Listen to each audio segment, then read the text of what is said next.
Ciao a tutti ragazzi, da Esiax. Siamo in una carriera su FC25, ma è una carriera un po' particolare che, voglio essere sincero, non so se mai nessuno ha ideato o portato qui su YouTube. In cosa consiste questa carriera? In sostanza è una specie di fusione tra la modalità carriera e l'Ultimate Team di FIFA. Vi spiego velocemente come funziona prima di cominciare. Su questo sito, WeFoot, c'è una sezione in cui è possibile aprire diversi tipi di pacchetti dell'Ultimate Team in maniera totalmente gratuita. Come sappiamo, nelle nazioni principali abbiamo circa 3 divisioni, massimo 4 in Inghilterra, e qui abbiamo 6 tipi di pacchetti. In terza divisione si aprono quelli di tipo bronzo, in seconda divisione quelli di tipo argento e in prima ovviamente quelli oro. Se la squadra che avete scelto ha ambizioni dalla metà di classifica in giù, allora si aprono i pacchetti normali. Invece, se ha ambizioni più alte, quelli rari. In sostanza, sta a voi cercare di rendere la carriera più sensata di volta in volta. Quindi si aprono ad ogni sessione di mercato circa 3 pacchetti da 10 giocatori, che escludendo le donne o i giocatori che non sono utilizzabili per un motivo o per l'altro, vi lasciano comunque abbastanza spazio di manovra, ma fidatevi, non così tanto. L'obiettivo della carriera, alla fine, è sempre lo stesso: vincere il campionato della prima divisione e, se avete tempo, anche nelle competizioni europee. Io mi darei circa 5 stagioni per fare il meglio possibile, perché vorrei poter cambiare spesso e avere qualcosa di dinamico di volta in volta. Spero sia tutto chiaro, ora possiamo anche iniziare. Signore e signori, è con grande piacere che vi presento il nuovo allenatore.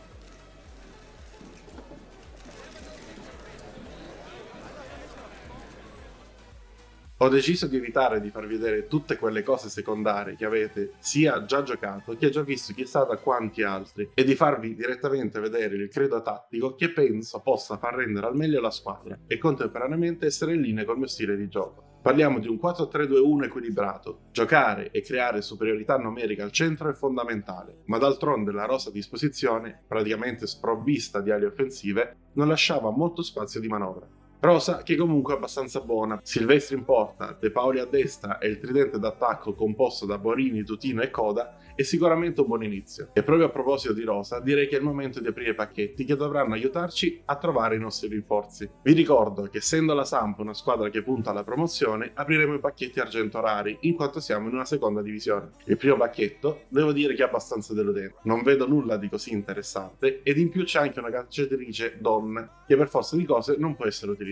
Andando avanti col prossimo, speriamo di trovare qualcosa di meglio. Il secondo, infatti, è già decisamente migliore. Probabilmente escluderei Bazzuno e Pavlovic, che non credo lascerebbero il loro club per la Serie B italiana, ma vedo molti difensori centrali e centrocampisti, zone nelle quali siamo deboli. Anche l'ultimo pacchetto è stato aperto, nulla di emozionante nemmeno qui, molti ruoli che non abbiamo o che sono già coperti. Ora però vi faccio vedere una panoramica. Questi sono i migliori giocatori trovati nei 3 pacchetti, almeno se ci basiamo solo sull'overall. Avrei potuto inserire la nostra formazione, ma sono sbadato, sicuramente lo terrò a mente per il mercato invernale. Intanto vi mostro anche i giocatori secondari e nel frattempo faccio una lista di cosa potrebbe tornarci utile direttamente sul gioco. I 4 difensori centrali che ho scelto sono più o meno tutti sullo stesso livello. Solo Kvetovic è leggermente più forte, ma non è che sia un campione. Contemporaneamente sono quasi tutti avanti con l'età, tutti tranne Ngoi. Ora in squadra abbiamo già 3 difensori centrali, 2 esperti e titolari e un giovane.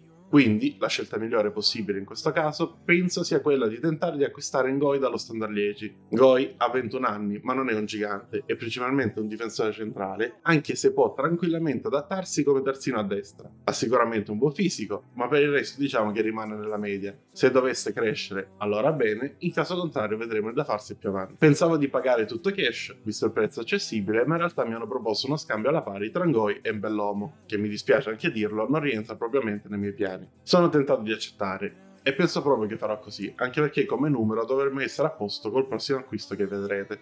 Le trattative del contratto si sono concluse e siccome il giocatore ha accettato di buon grado il ruolo di comprimario, possiamo ritenerci soddisfatti di quanto abbiamo fatto. Il gioco mi dice potevamo scendere col prezzo, ma in realtà con uno scambio alla pari sono più che soddisfatto. Il secondo acquisto ufficiale è stato completato. Santoro entra a far parte della nostra rosa. Abbiamo fatto ancora una volta uno scambio alla pari, stavolta con Benedetti, altro centrocampista che secondo me non è utile al nostro progetto. Ancora una volta ci dicono che potevamo fare meglio, ma penso che addirittura potrebbe essere il titolare il nostro Simone. Vedremo sicuramente se ne avrà le capacità. Ultimo acquisto da fare è in attacco, sempre per completare il reparto. Skrivinski è un attaccante avanti con l'età, ma è l'unico che abbiamo trovato e davanti la coperta è veramente corta. Visto che davanti le qualità del giocatore non si possono discutere, abbiamo concluso l'affare. Può giocare sia come punta che nei due dietro la punta. Alla fine mi sembra un'operazione sensata e, come vedete, ad un prezzo abbordabile. È arrivato poi il momento di sfoltire la squadra e il primo a cambiare divisa è la Gumina, che vuole in Francia. Ci saluta anche Berezinski, che è la cessione più remunerativa di questa sessione di mercato, seguito poi da Girelli, ritenuto inadatto a far parte della nostra squadra, ed infine Ricci. Ci sono stati altri movimenti in uscita, ma sono secondari. Evito di mostrarveli per non appesantire ulteriormente il video. Dopo l'estate è ora di esordire in campionato. La nostra prima avversaria è la Carrarese, un avversario teoricamente alla portata, ma che fa del catenaccio il contropiede la sua arma. Quindi dovremo fare tantissima attenzione a non farci trovare impreparati durante le ripartenze. This is it, a can't miss game and a backdrop to match the special occasion. The fans had this one circled on their calendars long ago, and now it's a matter of who will dominate on the pitch. Big characters on the big stage. What a prospect.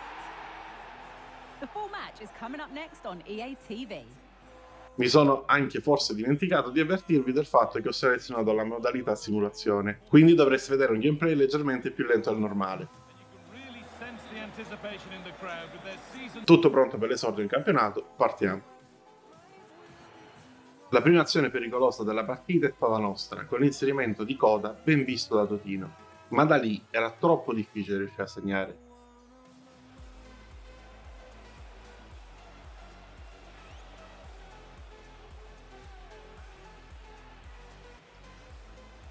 Pochi minuti più tardi invece ha commesso un errore in difesa che ci è costato il gol. La Carrarese, alla sua vera prima azione pericolosa, è riuscita quindi a passare in vantaggio.